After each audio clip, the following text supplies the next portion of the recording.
Good evening, good morning, good afternoon, depending on where you are. Good evening here on the East Coast of the United States in the Washington, D.C. area, where it is a little before 7 p.m. Good morning on the other side of the world in Malaysia, Indonesia, and Southeast Asia, where it is almost 7 in the morning. And good afternoon to everyone in between. Today is Wednesday. It is the 26th of May, 2021. Greetings to the 12 tribes of the children of the bloodline of Jacob, whose name was changed to Israel, and his children scattered because of disobedience to our Father into slavery and oppression, soon to be delivered by Messiah from the Father. Greetings to the 12 tribes scattered. Greetings also to those that are not of the bloodline, but are grafted in or like to be grafted into the nation, the scattered nation of the children of Israel, and serve the God of Abraham, Isaac, and Jacob, whose name is Yah. Greetings to you. Greetings also and blessings upon those that work in the healthcare field, seeking to save men and women and children from death and from sickness, and to help those that can't help themselves. Also, I'm asking prayers for my brother Israelite who suffered a stroke about a little over a week ago, and he is partially paralyzed, and he's in a facility in Indiana, and he's looking, and the Most High is talking to him while he's in his sick bed, but we're praying for a speedy recovery for him. His left side is paralyzed. And greed and blessings to those taking care of him and all such ones who taking care of people they don't even know. Also, blessings upon those that pick up garbage to keep our places clean. And those that make deliveries for us, unsung heroes that make deliveries, as my brother was doing in his 18-wheeler when he had the stroke. Also, blessings upon those, double blessings on those that are seeking to deliver boys and girls, men and women, children, babies from the clutches sex slave operations and human trafficking, which is going on to the tune of billions of dollars in forms of movies and videos being made of these disgusting habits and acts with underage people and children and babies, with grown men.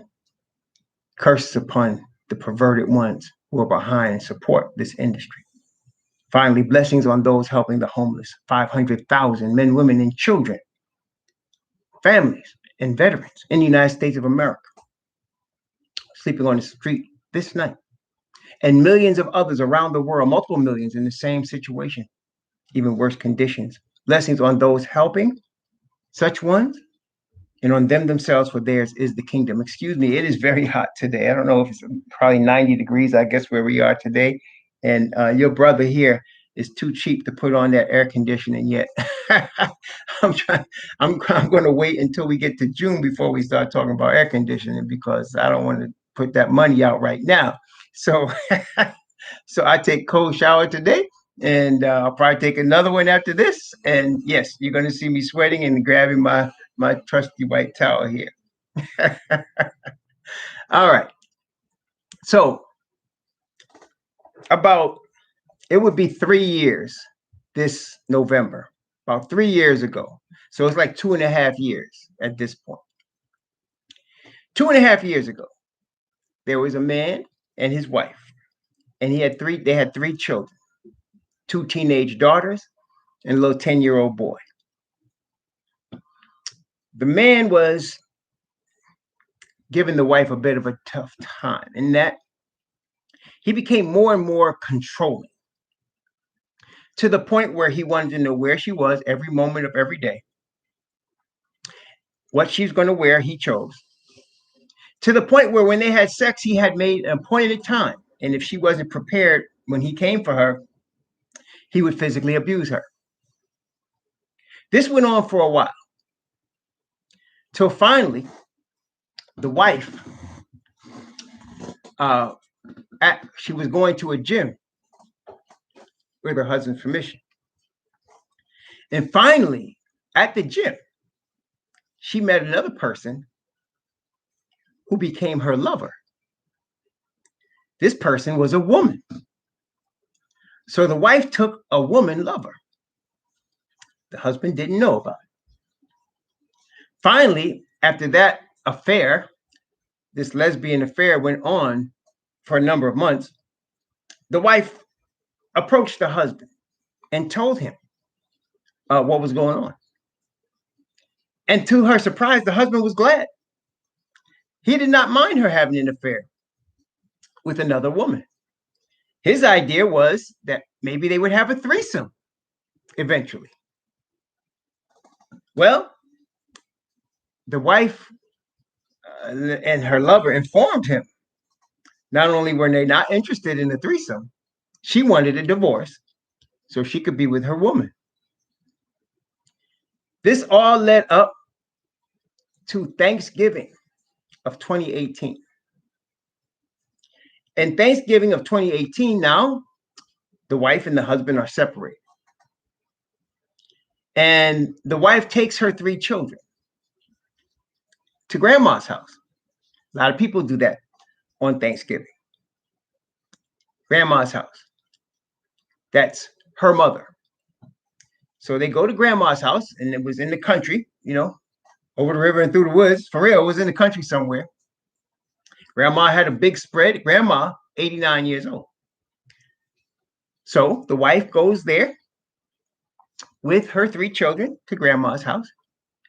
And suddenly, as they're preparing dinner, the husband walks in with an automatic assault rifle. The little boy is the first one to see him. And the little boy ran out the house and went to a neighbor's house. The husband kills the wife. He kills both his daughters. He shoots the 89-year-old mother, but she ends up living. Later, they catch him. They surrender. He surrendered and admitted. Well, he actually didn't admit it. He tried to plead innocent by reason of insanity. But the little boy testified against him, and apparently the 89-year-old mother testified against him as eyewitnesses. And he ended up going to jail, and he's on death row. Right now, he's on death row. The husband's on death row. And, if we would be able to say that this was something that we have never seen before, it would be one thing. But I think we all understand these type of things happen quite a bit. In fact, they happen multiple times every year. Particularly, I think we understand on in America on national holidays, this seems to take place more. I think you agree with that. I think we see especially between anytime from Thanksgiving to New Year's, these type of things happen. But it's not just that. Memorial Day weekend is coming up, the 4th of July. These, it's not and unofficial holidays like St. Valentine's Day. These things take place. Now, it all started when the husband was trying to what? Control everything his wife did. Okay? Today, as I'm speaking to you, they are cleaning up a massacre that took place in San Jose, California, just a few hours ago. Today, an employee of the Valley Transportation Authority, that is the company that runs the buses in San Jose, California, walked into his place of employment with a rifle and killed 8 of his fellow employees before killing himself. This just happened a few hours ago. Okay? So what is going on? Well, one thing that I have noticed, I'm not a psychiatrist. I'm just a teacher of the Bible. And one thing I have noticed is that as time is going on, people are losing it because they cannot get their way in terms of control of any particular situation. You see, brethren, we go back to the beginning, and we know that in the book of Genesis, the devil promised Eve that if she disobeyed the Creator, if she distrusted him and believed that he was lying to her, that she could herself be a god. And ever since then, the main doctrine of Asatan, that man can be God, has proliferated our society. It is proliferation so deep and so spread that most people have no idea how deeply and spread it is. But you see the results of it in situations like we talked about just now. I remember a guy, I knew this couple. I wasn't real close to them. I can't say that I was their friends, but they were acquaintances, and they lived near me for about 5 years. And the husband was such a control freak on the wife, he would actually count how many sheets of toilet paper she was using to wipe her butt when she defecated. I'm not exaggerating. It was to the point where he would count how many sheets of paper she would use. He wanted to control how much toilet paper she was using. And again, if we could say this is an anomaly, this is not something that happens all the time, that would be one thing. But brethren, this is happening a lot. It's happening a lot. Like, it's almost normal. Another story I'll give you, because this is just me, and I'm sure if you thought about it, either you know a lot of people like this, or you yourself are suffering this problem. One of my best friends of my wife and I, we've been friends with this man for more than 30 years. And when we met him, he was single. So we were always trying to not really play matchmaker, but trying to look up somebody for him, right? And and we were very close. He was at our wedding. We were very close. So we've known him for 35 years, 36 years. So we were very close. We would get together. He was in New York when we moved from New York City to Connecticut. We were in Connecticut for more than a decade. And we would still get together. We'd either come to New York to him or he'd come up to Connecticut to us. We'd still get together every year. So one year we were getting together and we came down to New York to see him. And he announced to us, actually, it was the reason we were coming there, is he announced to me over the phone that he had gotten married. Now, if you got a friend of yours, your best friend, right? Let's say you have a really tight ace boom homie, and you would expect your friend to tell you, especially if your friend came to your wedding, right? You would expect that they would let you know when they're getting married so you could go to their wedding, right? I mean, your friends like that. So we were kind of a little disappointed that he went and got married, and we didn't know the girl. We didn't know when he got married. He had just got married, just like that. And so I asked him over the phone. I said, "Man, when did you meet her? I mean, how long did you know? Somebody you went to school with?" He said, "No, I met her. I just met her." He said, "I just met her 2 weeks ago." Now, I'm not saying it's not possible for a person to, be knowing that they're going to marry somebody and marry them in 2 weeks. It's not impossible, right? But in this society in which we live, I think we all understand you should get to know a person a little bit before you marry them, right? Well, my boy, my homie, my wife and I's friend, married this girl 2 weeks after he met her. And he told me, he said, she checked all my boxes. Now, this is a warning to all you people that got boxes to be checked. All right, listen carefully. She checked all my boxes, he said. She's statuesque fine, he said. She's got a master's in nursing. She bought her own place. She got herself together. She just needs a good man. I said, really? He said, yep, she goes to church. She reads her Bible. Wow. She checked all the boxes I was looking for. I'm telling y'all right now, brethren, forget the boxes. I learned this from him because I've seen other brothers come with this. I got boxes to be checked thing. And anyway, So I said, man, so now we got to come down there and see her. Now, my wife at that time was 6 or 7 months pregnant with my second son. But we was like, we got to go down. We got to go down. We got to go up to New York. And we got to meet this sister right here. So we came and we met her. And it was like he said, she was, church going. She was very pretty. She was model-like pretty. She had a master's in nursing. She's making money, had her own thing going. But there was something off about her.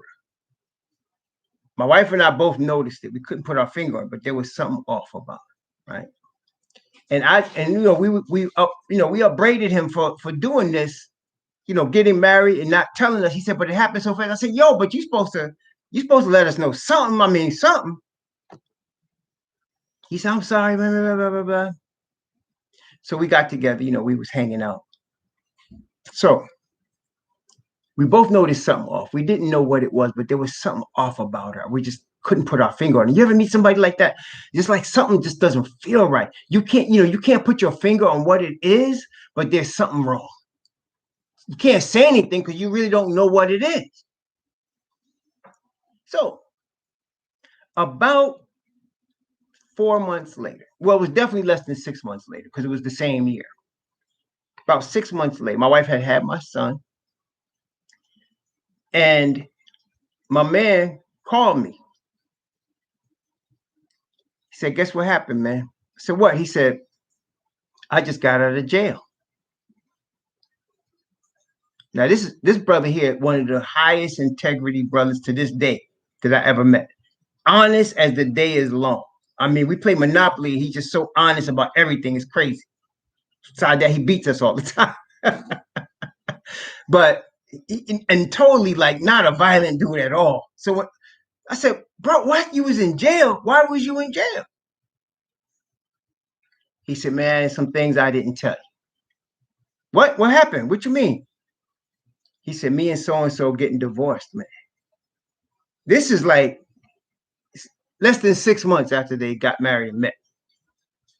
What happened? I said, well, he said, because she was saying some things, she was saying some weird things that we just ignored when we saw them. So we couldn't, like I said, there was something off about it. So apparently, when she would ask him for anything and he didn't, give to her what she was looking for, she had a habit of hitting him. She would smack him in the face.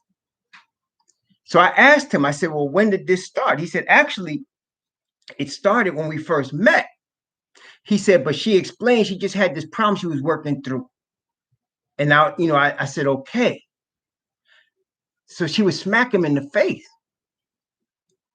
My man had his own business. He would work long hours in his own business. He was a successful businessman, but he had worked long hours to make that business work. He was coming home late one night, and she didn't like the fact that he came home late. And he got in his bathed, got in his pajamas, get in the bed, and when he went to lay down in the bed, she smacked him in the face. Without thinking and being angry, he smacked her back. She called the police. He went to jail for assault. So apparently, she needed to control everything that happened. And when she couldn't, her reaction was to smack him. But unfortunately, what ended up happening with my man is he became, after that, the control freak. And whatever woman he was with, he had to control everything she did. He had to make sure everything was the way he wanted. If the spirit what was on her got on him, and he was just as bad as the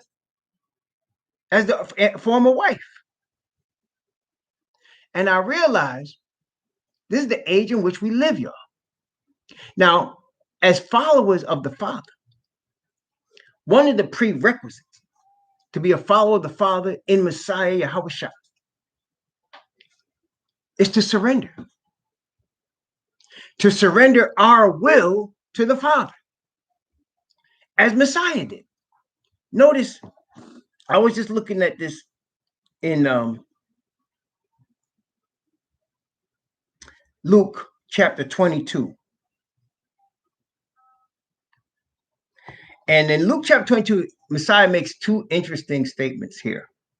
There's several versions, as you see, each gospel is a slightly different version because it's based on somebody else's perspective or what they heard or whatever. So you see some different people trip about that because they don't all completely uniformly say it exactly the same thing, but anytime you get four people giving you a story, you're going to get four different stories of some sort of difference, right?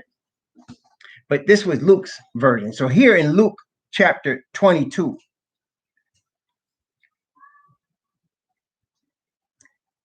Messiah is praying. He's in the garden and he's praying. And this is what he prayed. I'm going to start at verse 39. And he came out and went as he was wont to the Mount of Olives, and his disciples also followed him. And when he was at the place, he said unto them, Pray that ye enter not into temptation. And he was withdrawn from them about a stone's cast, and kneeled down and prayed, saying, Father, if thou be willing, remove this cup from me. Nevertheless, not my will, but thine be done. So, as he was about to suffer as a sacrificial lamb, he asked us, he was changing his mind, saying, you know what, I don't know if I want to do this. But at the end of that, he added a very important statement where he said, not my will, but thine be done. So part of receiving Father's righteousness and ultimately being saved is giving the Father control, surrendering your will. When you get rescued from something, like if you're in a burning building or you're stuck in a hole or pit or stuck in a situation and somebody's going to help you, like if you're in an accident, a police officer or fireman is pulling you out of a broken up car or pulling you out of a burning building, in order for you to be delivered, you have to trust them and give them control. Like once I almost drowned, I decided I'm going to teach myself how to swim when I was 10 years old. And I just jumped off the diving board into the 14-foot pole. I figured it out. You could see what kind of kid I was. And as I was drowning, because I was trying to go like this, I wasn't even floating up because I was struggling too much. But a man dove in, the lifeguard dove in and grabbed me and then pulled me to the top. And I had to let him, I couldn't fight him if I wanted to not drown. So I let him go. So that's what happened when somebody's delivering you. You got to give them some sort of control, right? So just so with the Father and with Messiah, we want deliverance, we want their righteousness, and we want to be one with them, we have to surrender to them as the Father showed, as Messiah showed us about the Father here in this situation where he said, not my will, but thine be done. Right? And this is really big in an age where, as I thoroughly told y'all, we're in the age of the control freak, where people want to be controlling everything. And they want you and I sometimes to be under their will and control. Governments and corporations and politicians and crazy people, everybody. Sometimes, as I saw, spouses. Now, sometimes it's a defense mechanism, but it doesn't matter why it is. Really doesn't. What we are as Israelites are surrender to the Father's will. We surrender on a daily basis to the Father to receive of him his spirit of righteousness. One time, I tell you, I'm full of stories. Most High uses many things that happened in my life and things that I've seen to illustrate points to me. Hartford, Connecticut. It was 1993. Hartford, Connecticut. Actually, no, it was 92. 92 and 93. Anyway. I was working in a bank. I had a friend of mine, still a good friend, still one of my best friends. He's from Ghana. I've known him since 1988. And he and I both worked at the bank. So we would send each other like newspaper clippings that we see of interesting things or emails. So he sent me this newspaper clipping into office mail. It was from the Hartford Current. And they had done a study, or they had published a study that showed that the average Black male in America with the same education and work experience as the average Caucasian male earned 30% less than the Caucasian male. Both of us, he and I, had both suspected that we were making less. We were both of us come into the bank in the management training program. And we both suspected that we were making less money than all of the other people that came into the management training program. He and I being the only Black people in the program. Okay. But we couldn't prove it. So he was sending me this to know that we weren't crazy when we thought that. It made both of us very angry. Right. At that time, that was 92, let's say. So that was 25, 30 years ago. So I didn't want to believe it. I was struggling with it. So I decided I was working in a department in the management training program in a certain department in the bank, management department, where everybody that came into that department got promoted after their first year, except me. Right? Of course, I was the only Black person in the department. So I decided it must be that my supervisor just doesn't like me. So I decided to transfer from that department to another department. Maybe I would get treated better. So I did. And in the second department, they told me one thing when I was coming in to work there. But then when I got there, I was actually in a lower position. Now I'm frustrated. By the way, I'm working 2 jobs at this time to take care of my wife, and at that time, 4 children. No, 3 at that time. There were 3 at that time. 3 children. So I'm always tired. I'm always struggling. I'm always, stressed, actually. So I am at this new part of the bank. And after a few months, I got the feeling, again, it's in my mind, I'm making less than all these people. But there was this one situation. This Caucasian boy, he was younger than me. Now, at this time, I was about 31 years old, 32. I had already worked on Wall Street. I had worked at Chase Manhattan Bank. I had worked on foreign exchange trading desk. I had a degree, right? My degree was in finance. So this young Caucasian boy, about 23 years old, he gets hired. And they have him working next to me. His degree was it was from college, It was a general studies degree. It wasn't like in business or anything. So we're talking, and over the course of time, I get, he's telling me he's buying himself a new car and blah, blah, blah. And I get the feeling this guy's making more money than me. I didn't want to believe that. He had just graduated college. I had been working for 10 years already. All right. But remember what the article said and what I was suspecting. So this is what I did, y'all. We would get paid every other Friday. And what I noticed, I'm just telling you the truth. What I noticed was everybody would get, at that time, they automatically deposit your money in the bank, and you'd get a stub that showed how much you got, confirming the deposit. What I noticed was everybody put their stubs in their desk drawers. What did I do? I came in there Sunday morning, and I looked in everybody's drawer to see what everybody was making. Everybody was making more than me. The Caucasian boy that just got started was making $5,000 or $10,000 a year more than me. At that minute, what I wanted to do, I wanted to go get a can of gasoline, and I wanted to burn the whole building down. That's really what I wanted to do. And I thought hard about it. That's how angry I was. I felt it was so unfair. I had worked so hard so that somebody else can come and get more money than I earn just because of the color of my skin. It wasn't the first time or the second time or the 10th time that I had racism of some sort directed at me or white supremacy. But I guess because I had been working the 2 jobs, I was tired, I was struggling. And then to see that,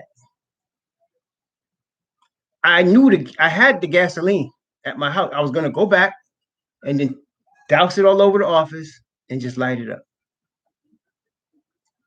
But the Most High stopped me. And he brought to my mind my wife, my children that I was working so hard for. And brought to my mind that as angry as I was, what would I accomplish by doing that? And so I didn't do it. I was actually very disappointed in myself that I didn't do it, but I didn't do it.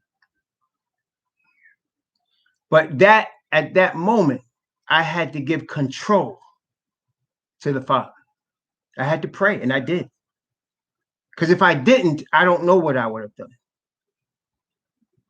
And I'm saying to y'all, we're living in an age where people are losing control and can't handle that loss of control. Here, as we just read, Messiah said, not my will, but thine be done. In the same chapter, when Judas ended up coming to him,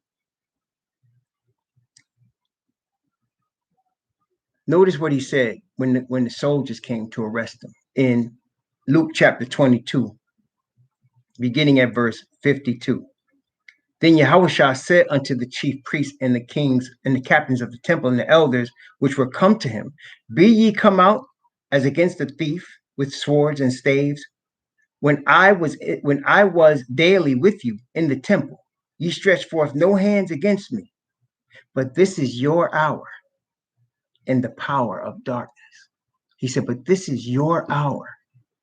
In other words, it was ordained that the Father would allow Satan to do what he wanted with the Messiah.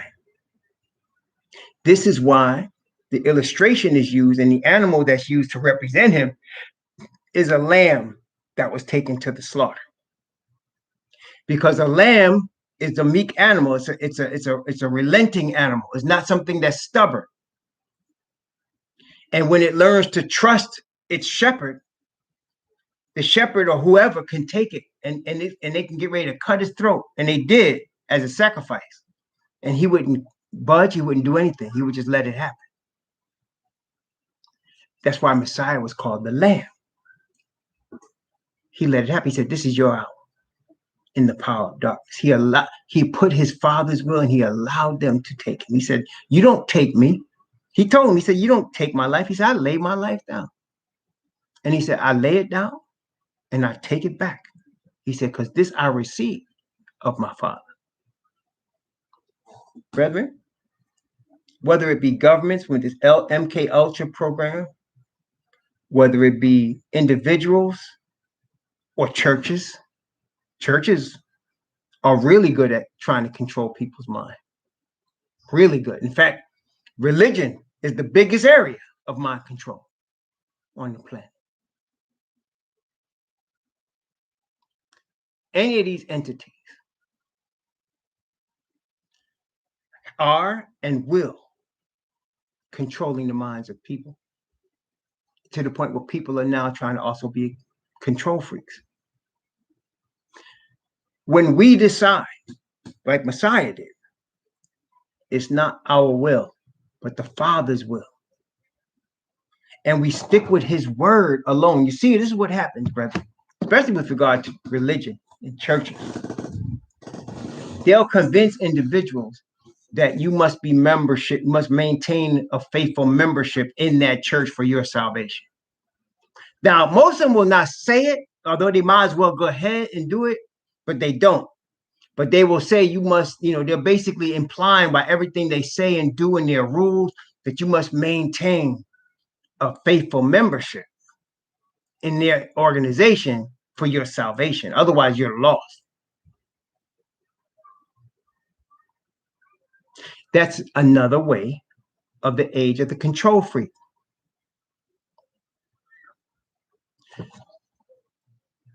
When we surrender to the Father, we're not surrendered to any individual or corporation. We're surrendered to the God of heaven, directly to him, in his Son, Messiah. And we are seeking his Spirit to guide our steps. The power that we will always have, and we have right now, is the power of choice. We can choose to allow the Father's will to be done, or we don't have to. Now,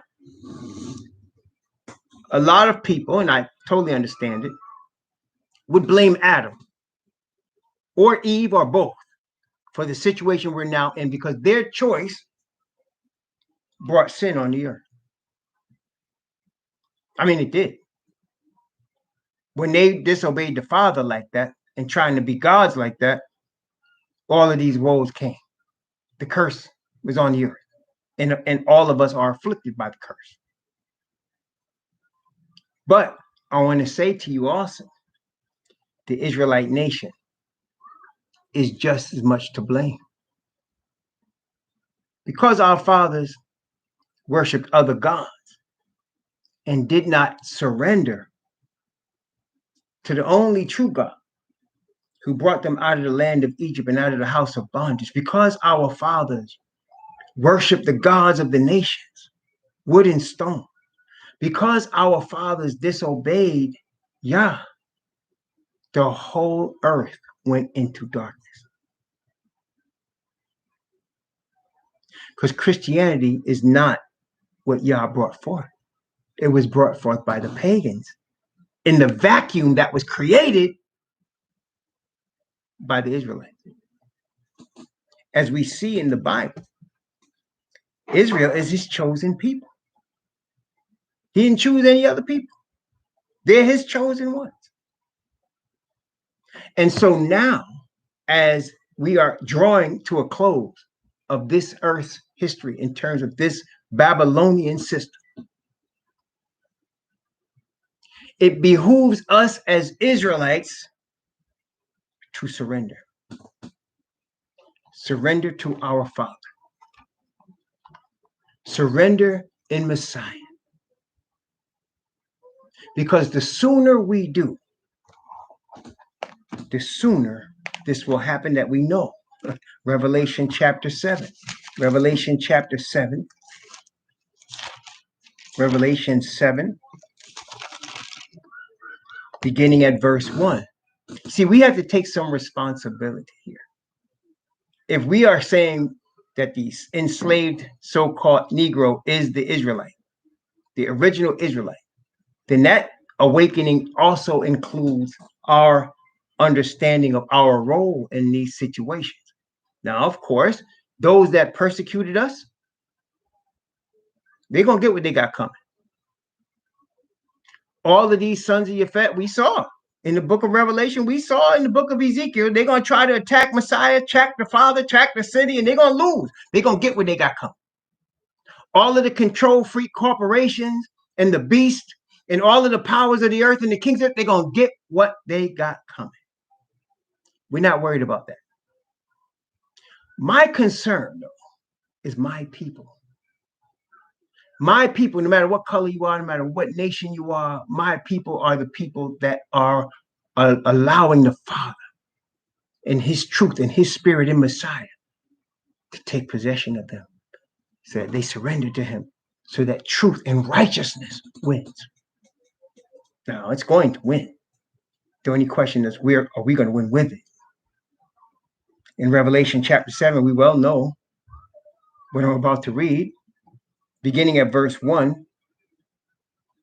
And after these things, I saw 4 angels standing on the 4 corners of the earth, holding the 4 winds of the earth, that the wind should not blow on the earth, nor on the sea, nor on any tree.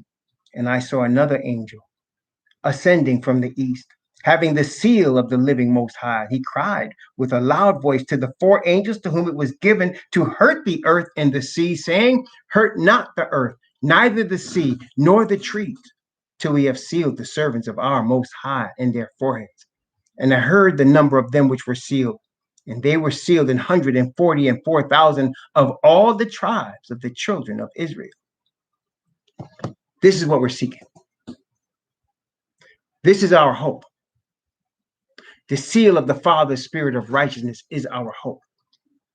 The seal especially upon the 144,000 who he has ordained to finish this closing work is our hope. To put an end to unrighteousness. Father's going to do that. And all control freaks are going to be lost. Because let's go back again. Psalm 62, one of my favorite Psalms, Psalm 62, which we have read before, but I'll read it again. I like to read these scriptures over and over again. Can never do it too much. Psalm 62, beginning at verse 1. Truly, my soul waiteth upon Yah. From him cometh my salvation. He only is my rock and my salvation. He is my defense. I shall not be greatly moved. How long will ye imagine mischief against a man? Ye shall be slain, all of you, as a bowing wall shall ye be, and as a tottering fence. They only consult to cast him down from his excellency. They delight in lies. They bless with their mouth, but they curse inwardly. My soul, wait thou only upon Yah, for my expectation is from him.